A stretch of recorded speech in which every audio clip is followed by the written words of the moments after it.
Olá, boa tarde. O Ministério Público convoca reunião para discutir moradias no entorno do contorno viário da Grande Florianópolis. Incêndio em casa container deixa idoso morto. Corpo de Bombeiros investiga o que teria sido a causa do acidente. Pente fino pode mudar pagamento de aposentadorias por meio do INSS. A procissão do Senhor dos Passos, tradição há mais de 250 anos, reúne cerca de 60 mil pessoas na capital catarinense. Tem ainda as condições do tempo e muito mais a partir de agora no nosso SC Acontece.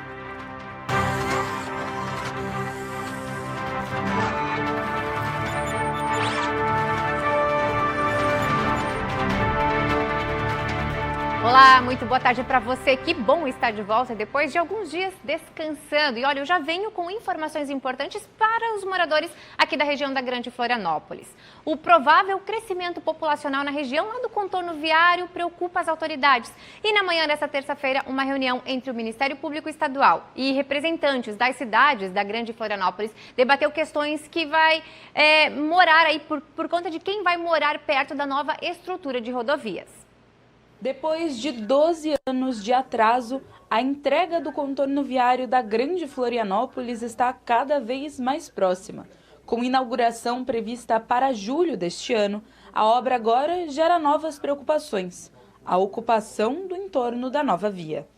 O desenvolvimento da região foi tema de uma reunião entre o Ministério Público de Santa Catarina e os municípios da Grande Florianópolis. A orientação é que cada cidade estabeleça o planejamento ordenado de ocupação da via nos planos diretores das cidades. O objetivo dessa reunião é chamar os municípios à responsabilidade, cada qual revisando seus planos diretores para que possa prever a ocupação regular, planejada e ordenada, para que definam naquelas áreas vizinhas, lindeiras ao contorno viário, o que pode ser construído, o que não pode ser construído, se vai ter alguma via de acesso ao contorno viário, que tipo de ocupação nós queremos, os municípios querem, para aqueles locais, o que é fundamental, né? Porque uma área mal planejada, mal ocupada, vai ter impacto direto sobre o contorno viário. A discussão, iniciada nesta terça-feira, deve ser debatida pelas prefeituras e pelas câmaras de vereadores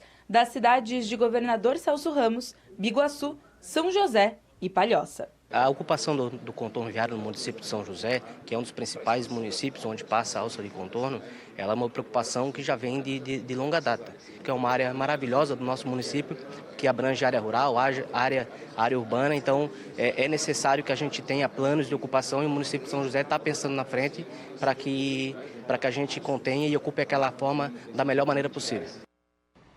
Olha, um pente fino no sistema previdenciário promete mudanças para aposentados e pensionistas de Santa Catarina. E quem vai explicar melhor isso para a gente é o advogado Rafael Pisoni, que está aqui conosco. Muito boa tarde, Rafael. E eu quero entender, juntamente com os telespectadores, quais são os impactos que isso pode trazer para os pensionistas.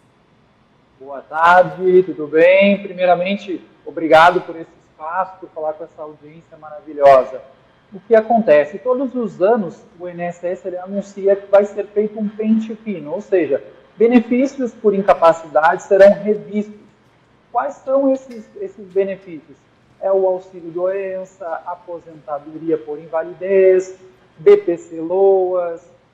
Esses benefícios eles são revistos por quê? Muitas pessoas hoje estão recebendo esse benefício e estão com condições já de trabalho.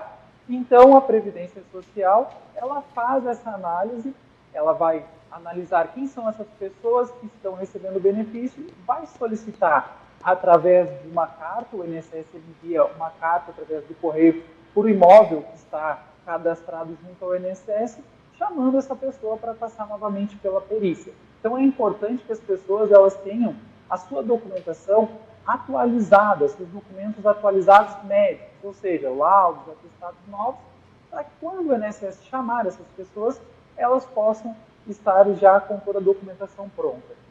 Muito bem. E também, doutor, como é que a gente faz, Quais são os impactos que isso vai trazer e por que a importância de fazer esse pente fino aí pensando já no sistema do INSS?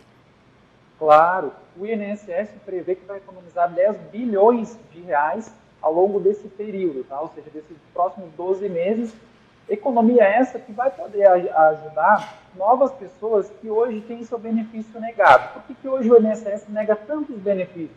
Porque a nossa Previdência Social está defasada. Então, essa é uma maneira que a Previdência Social encontrou de liberar o orçamento, porque, infelizmente, existem muitas pessoas que estão recebendo o benefício, mas que estão aptas ao trabalho, e muitas pessoas que não estão recebendo o benefício e não estão aptas ao trabalho. Ou seja, é direito dessas pessoas receberem o benefício, mas por conta da Previdência não ter o dinheiro para pagar todo mundo, acabam sem receber. Então, esse pente fino vai ajudar aquelas pessoas que estão sem receber o benefício a poder ter o seu direito à vida.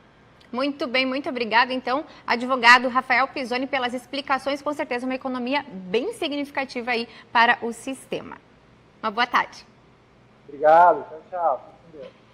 Mudando de assunto, olha, uma tradição de mais de 258 anos em Santa Catarina se repetiu nesse fim de semana na capital. É a Procissão do Senhor dos Passos.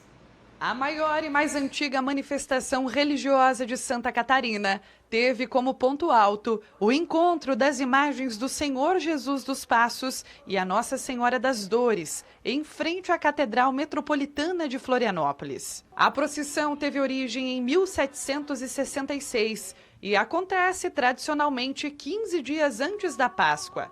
A tradição católica conta que 2 anos antes, uma embarcação com destino ao Rio Grande do Sul teria atracado na Ilha do Desterro e trouxe com ela a imagem de Senhor Jesus dos Passos. Essa chegada, por engano, foi entendida como um sinal celeste e virou símbolo de devoção.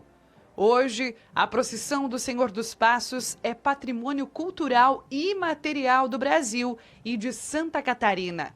O arcebispo de Florianópolis, Dom Wilson Tadeu, conduziu a cerimônia e explicou o significado e o propósito da procissão. E mais do que simplesmente recordar alguma coisa, significa aprender a ver a vida como Cristo viveu, cumprir os passos de Cristo. Essa é a grande lição do Senhor dos Passos. Então, ao celebrarmos o Senhor dos Passos no sofrimento, nós também abraçamos aquilo que é dor e sofrimento na nossa vida, que muitas vezes nos dá o grande sentido da nossa vida. A estimativa é de que 60 mil fiéis tenham participado dos 2 dias de procissão. Muito bem, intervalo rapidinho e na volta tem mais informações e a gente fala também sobre as condições do tempo. Não saia daí. Olha, a Federação dos Engenheiros Agrônomos de Santa Catarina, a FEAGRO, completou 75 anos de história. O aniversário da instituição foi ontem e a cerimônia para celebrar a data contou com a presença de autoridades e representantes dos servidores da área. Santa Catarina é considerada a 6ª maior economia do país e tem na agricultura um fator importante para o crescimento. Há 75 anos, a Federação dos Engenheiros Agrônomos de Santa Catarina tem atuado para fortalecer as relações dos profissionais do agro catarinense e impulsionar esse setor fundamental para o nosso estado. A gente vai mudar de assunto agora porque um incêndio dentro de uma casa acabou matando um senhor de 65 anos na capital. O incêndio foi no bairro Ingleses e é para lá que a gente vai ao vivo agora com a Thaisa Kisiel, que tem mais detalhes. Boa tarde, Thaisa. Já se sabe, então, por que a causa desse incêndio?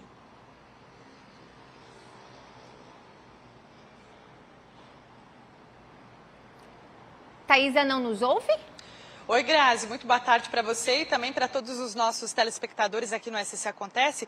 Nós estamos aqui no Corpo de Bombeiros para conversar com relação a essa situação que você nos passou com o capitão Cavalazzi. Ele que vai nos trazer detalhes e explicações com relação, então, a esse incêndio que supostamente está sendo avaliado aí como acidental, né? Boa tarde, capitão. Muito obrigado por nos atender e conversar conosco a respeito disso. Boa tarde, Thaisa. Boa tarde aos telespectadores do SC Acontece. A gente aqui agradece a oportunidade de falar um pouco a respeito dessa ocorrência.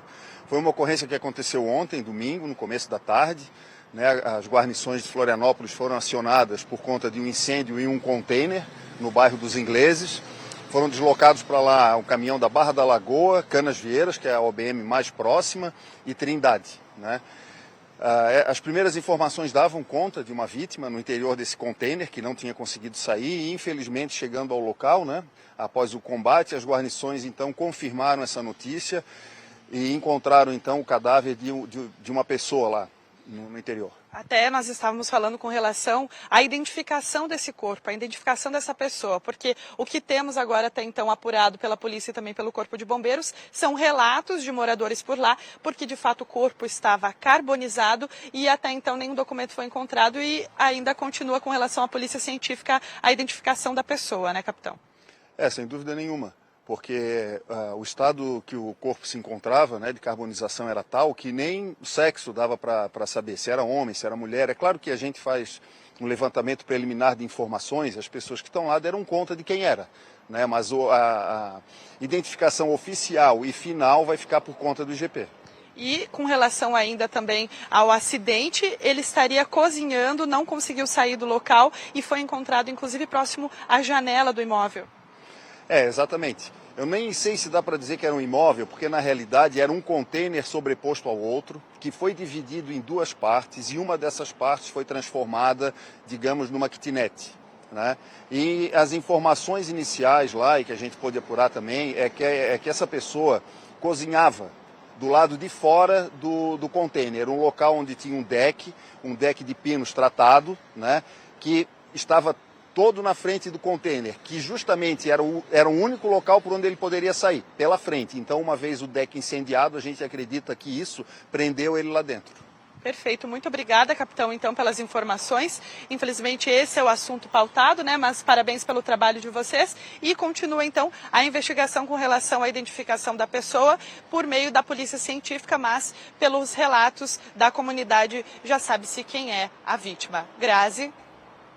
Muito bem, Thaisa Kisiel, obrigada aí por nos atualizar sobre esse fato que aconteceu então lá no bairro dos Ingleses, em Florianópolis. Vamos saber então como ficam as condições do tempo?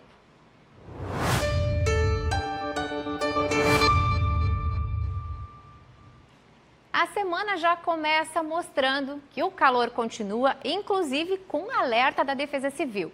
Amanhã dessa segunda foi mais de nebulosidade em todo o estado, com sol entre nuvens por todas as regiões. E as temperaturas ainda estão elevadas, devem chegar aí acima dos 30 graus e lá no oeste pode bater os 35. E esse calor, com a umidade, aumenta as chances de chuva no oeste com possibilidade de temporais e aí pancadas espaçadas aí da Grande Florianópolis ao norte. Amanhã, a condição é semelhante. Começa com sol entre nuvens até o final da manhã e a instabilidade volta. Aí a chuva com temporais começa lá pelo oeste novamente e depois deve se espalhar para as demais regiões até o fim do dia. As temperaturas dão uma aliviada no oeste, viu? Olha só, a gente chega amanhã só aos 30. Hoje vai bater 35. Lá em Urupema, 24 graus e Criciúma pode subir bastante, 34 graus para essa terça-feira.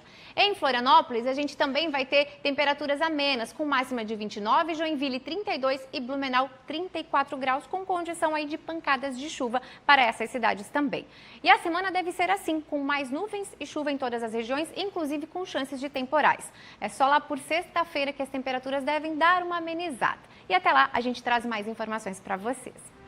O SC Acontece de hoje vai ficando por aqui. Amanhã ao 12h45 a gente espera por você. Até lá, faça uma boa tarde.